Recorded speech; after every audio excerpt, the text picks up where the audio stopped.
കേരള ബ്ലാസ്റ്റേഴ്സിലെ 3 വിദേശ താരങ്ങൾ ടീം വിട്ടേക്കുമെന്നാണ് ഏറ്റവും പുതിയ റിപ്പോർട്ടുകൾ.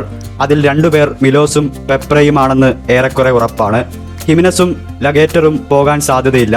നോവയാണ് പോകാൻ സാധ്യതയെന്ന് ചില ആരാധകർ പറയുന്നു.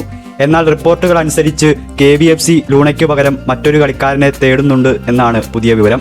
ലൂണ ഇല്ലാതെയുള്ള പ്ലാനാണ് KVFC അടുത്ത സീസണിൽ സെറ്റ് ചെയ്യുന്നത്. ചെന്നൈയിൻ FCയിൽ നിന്ന് കോണർ ഷീൽസിനെ ടീമിലെത്തിക്കാൻ ബ്ലാസ്റ്റേഴ്സ് ഓഫർ വെച്ചിരുന്നു. ഇത് മാനേജ്മെന്റ് ലൂണയ്ക്ക് പകരം ഒരാളെ തേടുന്നു എന്നതിന്റെ സൂചനയാണ്. ലൂണയ്ക്ക് കറക്റ്റ് റീപ്ലേസ്മെന്റ് കിട്ടിയാൽ പരസ്പര സമ്മതത്തോടെ കോൺട്രാക്റ്റ് ടെർമിനേറ്റ് ചെയ്യും. കാര്യങ്ങൾക്ക് സ്ഥിരീകരണം വന്നിട്ടില്ല. സൂപ്പർ കപ്പിലെ പ്രകടനത്തിനനുസരിച്ച് കോച്ചിന്റെ തീരുമാനങ്ങൾ കൂടി ആരൊക്കെ അടുത്ത സീസണിൽ ഇവിടെ ഉണ്ടാകുമെന്ന കാര്യത്തെ സ്വാധീനിക്കും.